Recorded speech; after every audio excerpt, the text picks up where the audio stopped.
yan na nag-hearing, anong sinasabi nila? Pagkatapos, pag na-off na ang mic, pag wala ng media, pasensya na kayo ha. Kailangan kasi namin ng pera. Mag-eleksyon na kasi. Lisa Marcos, naalala mo? Nagpadala ka sa akin ng video? Sinabihan mo ako saan kukunin ang pera. Pinakita mo ang muka ng tao doon sa video message mo. Hi, this is she's been working with us for the longest time. We trust her. You sent me written instructions about money. Millions a month. Anong nakalagay doon sa envelope? DepEd. Anong ginawa ko? Binigay ko sa DepEd. Putak na mukha.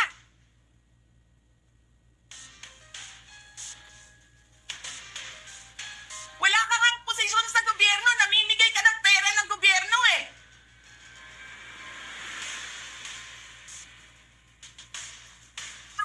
Sisirain nyo yung tangal ng mga kasama ko sa Office of the Vice President. Sasabihin nyo sa mga tao, nakaw yan, confidential funds yan. Niwala nga kayong isang proof na confidential funds yan. Naniwala lang kayo sa isang babae na ang pangalan ay Gloria Mercado na nagsabi confidential funds yan, na hindi nyo nga nilabas na wala pang confidential funds, meron ng white envelope.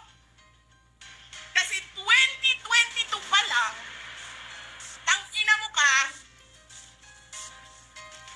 may utos na ng pera sa DepEd. Tapos kami yung nagsisinungaling? Nagpipigil ako eh. Kasi gusto ko lang magtrabaho. Gusto ko lang tapusin nyo na yung down show ninyo dyan sa House of Representatives para makabalik na kami sa trabaho namin. Tapos ganyan ang gagawin ninyo sa amin dahil hindi kami sumusunod sa inyo? Dahil ayaw na namin tumulong sa inyo?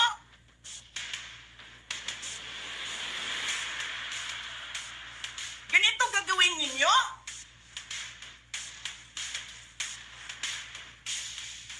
Presidente ka, may speaker ka na involved sa bribery ng Supreme Court justices. May video, may kaso, may witnesses. Hindi mo tinanggal yung speaker mo. Pinabayaan mo siya abusuhin ang pera ng bayan. Paikot-ikot sa buong bansa, namimigay ng pera na para bang kanya yung pera.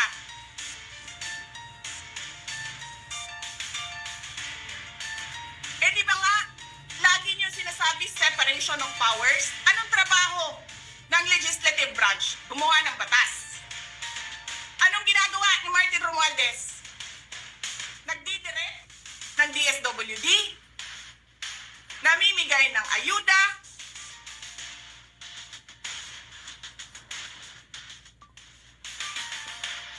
nagsasabi kung anong bibigay, anong ibibigay, anong gagawin, sino ba ang presidente dito?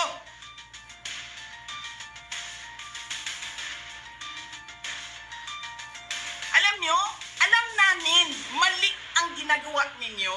Sinabihan ko lang mga kasama ko sa Office of the Vice President, pasensya na, sumunod na lang tayo para matapos na sila.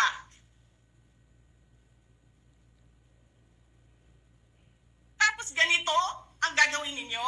Alam namin, walang contemptuous doon sa ginawa ni Yusek Lopez. Wala. Lahat ng tanong sinagot niya, pumunta siya, maayos siya kumausap? And then sasabihin ninyo sa amin, bakit kami susulat sa COA? Bakit hindi kami susulat sa COA? Hindi tapos ang appeal namin. Hindi tapos ang audit namin. Tapos, buhag-hag na ninyo diha tanan ang gisubmit namo sa COA? Hindi. Sobra kahayahay ninyo ng mga tao. Kaming lahat, sa Office of the Vice President, Monday to Friday ang mga trabaho namin. Sa ibang opisina,